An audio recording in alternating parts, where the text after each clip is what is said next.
Great. Tyler, thank you for joining us. Congratulations on the season and making an appearance in the 50th anniversary of the PlayStation Fiesta Bowl, which we know is in your home state. So why don't you just take us through as we get closer to game day and arriving here tomorrow, your feeling and sense towards the Fiesta Bowl as a whole? Yeah, I'm excited to be here. It's obviously a great blessing for me in this program just because we're going back to my home state and we're playing against a great competitor as well. So it's an honor and I'm really excited to be here. Great. Thank you, Tyler. We're going to open it up for questions now, and we'll call on everybody one by one. First up, Zachary Martin from the Iowa State Daily. Zachary? Yes, Tyler. Good morning. This Iowa State secondary has been leaky at times. They've given up a lot of big plays, and a lot of good offense can exploit a leaky secondary. Do you believe that with the speed at wideout, with Jalen and Johnny, that you guys can create some big plays early and late? That's our goal in any game. We obviously have to create explosive plays and limit turnovers and whoever we're playing. So they're a great secondary. Whatever coverage they're playing, they're going to mix it up. So we're going to have to find ways to get open and do the best that we can. But there's no certain situation or time of the game where we're going to be looking to create explosive plays. We're always looking for those as an offense. So we're just really excited to be down here and get that opportunity. Thank you. Next up is Warren Williamson. Warren, please go ahead. Hey, Tyler, I'm just curious if maybe you might dive into this a little bit for us about going back home to Arizona. Maybe what kind of experience you've had just watching the Fiesta Bowl, and any thoughts of wanting to play in it when you were growing up or in high school. Just maybe dive into that just a little bit. Yeah, I remember going to it as a kid when Oregon played Kansas State, and then I've always always had that fantasy of playing in that stadium, playing in Cardinal Stadium, and obviously getting the chance to go into the Fiesta Bowl would be huge, and it never really became a reality until I got to college. So this is an amazing opportunity. It's definitely something that I've been looking forward to since I was a kid, just because we have that bowl game. We have a lot of prestigious games in the state of Arizona, so I get to watch those as a kid, and it was pretty amazing.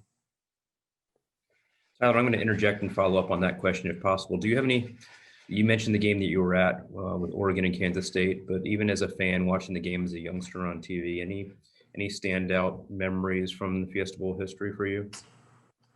I wouldn't say from like watching TV, but I do remember we were walking down the steps, and we weren't even in our seats yet when DeAnthony took the kick back in the first play, and we were all kind of freaking out because we thought something happened.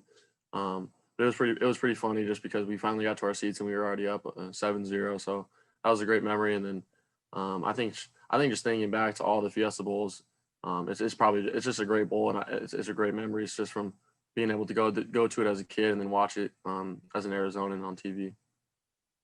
Thank you. We'll go to AJ Jacobson from Rivals. Tyler, when I was taking a look at the Iowa State defense, I was thinking of actually you and all the tough reads you're going to have to make on Saturday. So talk about what challenges, all the fitting and all the different angles they're taking, pre and post snap will present for you. Yeah, you hit it on the nail. They do. They present a lot of angles. They present a lot of coverages, and they fit in different ways. So we're just gonna have to execute our offense and execute what we do, and then adjust accordingly to what they're doing. So we feel confident in our game plan, and we're gonna attack it and play accordingly. Teresa from Channel 3, Channel 5, Arizona's Family. Hey, Tyler, good morning. Thank you for your time. I'm just curious a little bit more. Has anyone from Hamilton or your alumni reached out to you about being able to come home and play here? And then a little bit more on your relationship with Brock. I know you guys have a bit of a history with each other. I really haven't reached out to a lot of my past high school teammates as much, other than just communication, but I haven't been able to get to any of the games, obviously. But really just coming to the game is just close family. And obviously that they're super excited because it is such a close drive. And then Brock and I are really good friends. We have been good friends for a while. We text time to time throughout the season, and when we were playing good, when we're playing bad, just to spin notes off of each other. So it's always great to have an asset, especially in college football and when you come in from the same town. But we haven't talked this much throughout the week, just because we know we're both competing as a competitor and preparing to play against each other. But I'm excited to go against them as always. We've had some great games in the past, and then I'm excited to get down to Arizona and just get back to the home state and get back to playing ball. Michael Swain from 247. Hey, Tyler, you mentioned it in one of your answers a second ago, but how do you manage with the way that Iowa State buzzes different guys in the secondary? How do you manage what you see pre-snap, but also knowing that once you get the ball, that things can change on the back end? Yeah, that's what Coach Moore we talk about pre-snap tips and post-snap confirmation. So whatever you see pre-snap, then you're going to see the safeties getting off the hash. You got to see that as you're catching the ball from the snap. There's a lot of stuff that goes into it, but we're really trying to simplify our reads, make it easy on us as an offense with all the different looks that they bring and trying to execute accordingly. Just because sometimes you may not know what they're coming, but you gotta roll with it and you gotta react and play football. So you have a plan going up to the snap, and then sometimes things go haywire, and that's what playmakers are for. That's what we're on the field for as all my teammates is Johnny Johnson, Micah Pittman, Jalen Redd, guys like Sean Dollars and Travis Dye. They're just playmakers. So anybody can get the ball to them. And that's the key.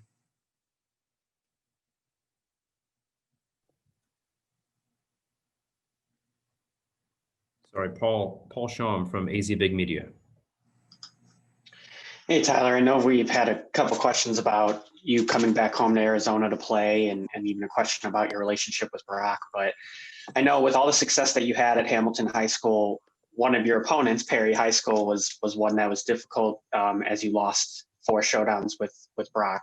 Does that by any chance provide any extra motivation knowing that you guys have had showdowns in the past and that, you know, you're kind of looking for that a little bit of extra redemption here on your home soil? I don't think it provides any extra motivation. I think it's just another opportunity to go out there and play. And it's obviously against him, so it's going to be even more fun just because it's always great to play somebody you know. But it really doesn't matter. You know, I'm not playing against him necessarily. I'm playing against the Iowa State defense, and like before, I played against the Perry defense. So whatever the case is, it's just going to be a lot of fun, and it's going to be great no matter the situation was, just to go against another great team. Jose Romero from the Arizona Republic. Hey, Tyler, let's go back to going back to the Pac-12 championship game. Why would you say those plays with Anthony Brown coming in worked, and what does he bring to the table on offense when I know it was only his first action there, but he came in and executed. Yeah, he's a big guy. He's extremely athletic. He presents a different look as far as keeping their defense on their toes and the short yardage goal line and other situations. So I think he's capable of doing it all, and he's shown that in the game just to be prepared and execute accordingly when he's answered or when he's called. So I mean, he presents a great asset to our team just because he presents a different look and he has a different ability as far as making plays with his feet and everything like that. So he's an extremely athletic guy, and he's a great teammate for sure. So I'm excited to go on this week and this entire year has been working with him, and we've been making each other better. Matt Preem. Yeah, this could potentially be the last games for Jalen Redd and Johnny Johnson. I'm just your time here. How big of an impact have they had on this program and helping you this year in particular, your first year as a starter? Yeah, they're amazing guys. They're one of my best friends, and they're just a huge inspiration to all the other guys on this team. So they're spark plugs. They're leaders. They work hard. You know, day in and day out. They're somebody who we can look to. Whether in the weight room, out on the field, they're always getting extra work. So and that shows on the field. They played for 3 or 4 years now, and they know what it takes. So whether I'm talking to them or all the younger wide receivers need some spirits to look up to. They're the guys. So whatever they decide to do, you know, I support them fully. We'd obviously love to have them back, and everything that they can do for this program would be huge next year. But ultimately, they got to do what's best for them, and I'm just excited to go out there on the field one more time with them. Jeff Metcalf from the Arizona Republic. Coach Moorhead was saying that he's a glass half full guy that believes you can clean up some of the issues you've had in the last few games and bounce back. What have you two talked about trying to maybe get back to some of the success you had early in the season? Yeah, this is playing free. That's something that I've been working on mentally, and that's just part of growing through each year. I mean, we've played 6-7 games. It's just part of the ebbs and flows of the season, and me growing personally as well. So that's just I've done a lot of soul searching, done a lot of growth and throughout this year, and I know my teammates and coaches have supported. So I think whatever the case is, and I'm gonna keep getting better. And I think my work ethic and my preparation and the way I can handle myself on and off the field has been a testament to that. And I mean, I'm trying to get better. And I'm extremely flawed, and I know that. And I think accepting that is part of the growth process. So we're all in this together. We're all a team. So I'm just really thankful and honored to have this opportunity. Jeff, did you have a follow-up?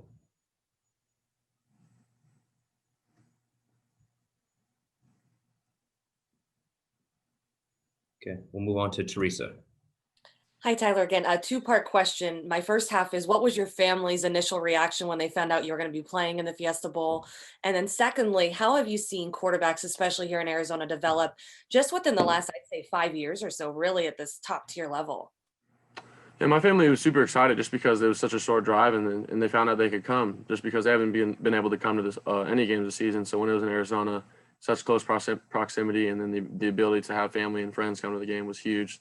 I know I called them right away, and they were stoked about it for sure. And then to answer your second question is, yeah, obviously there's been a huge influx of quarterbacks into the college football in the past, and I think obviously it's been a hotbed for recruiting as well. I think a lot of coaches are starting to realize how good these players can be coming out of Arizona. And then I obviously got to see Arizona quarterbacks firsthand, training through middle school and high school, coming into college now about, wow, these kids are really good. But I'm, and obviously you don't really compare yourselves to them, but I think deep down you can kind of gauge it. And obviously competing against all these guys around the state and around the country, you just want to push yourself to be better. Great, thank you. We'll go back to Warren Williamson. Tyler, I think this entire season you've been a very confident quarterback, and you're certainly not extremely flawed, like you said. But Coach Moorhead said that he wanted to see you get back some of your swagger, maybe some of your confidence. I'm just wondering where your confidence level is right now as we head towards the end of the season, going into this game. Oh, it's extremely high. I mean, that comes with preparation. That comes with day in out and each week. That's something I always have. It'll never falter. I mean, sometimes you obviously learn and grow some, and you question some decisions in the past. But I mean, that's just part of the game. That's part of life. That's part of growing through things. I have extreme confidence in myself and in this team, and that's what you have to be as a quarterback and as a person in this position. So I know a lot of coaches, have their opinions about certain things, but I know I'm going to control what I can control, and I'm going to take advantage of every opportunity that I get. And I always have swagger, and that's something I've been working on to get back. And that's just me not really caring about the things that I can't control or outside noise or anything like that, because that doesn't really matter. So I'm always going to have that inside me. I'm always going to have that chip on my shoulder to prove myself right and prove other people wrong. So this is another opportunity to do that. Max Torres from Scoop Duck, you're up. Tyler, obviously you want to be the guy in the game at any given point. Given that we saw, some more of Anthony Brown last week, what were your conversations like, after the game with him? And has your approach with him been a little bit different this week, seeing that we might see both you guys? I don't think so. We talked about it after the game, is that whatever it takes to win the game. We're both team players, whatever it takes. And I'm obviously been working extremely hard and feel that I am that guy that wants to be in at all times. But I have to realize that, there's certain situations that that can be presented with a different look, and obviously with him. So I have to control what I can control, and basically whatever the coaches feel best is for the team, and that's I have to honor that. And he's done that the entire season. So I'm really excited about it. I know we've been both working extremely hard this week and in this entire season. So I think we're just both grateful for this opportunity. I'm excited to finally get down there and go out there on the field.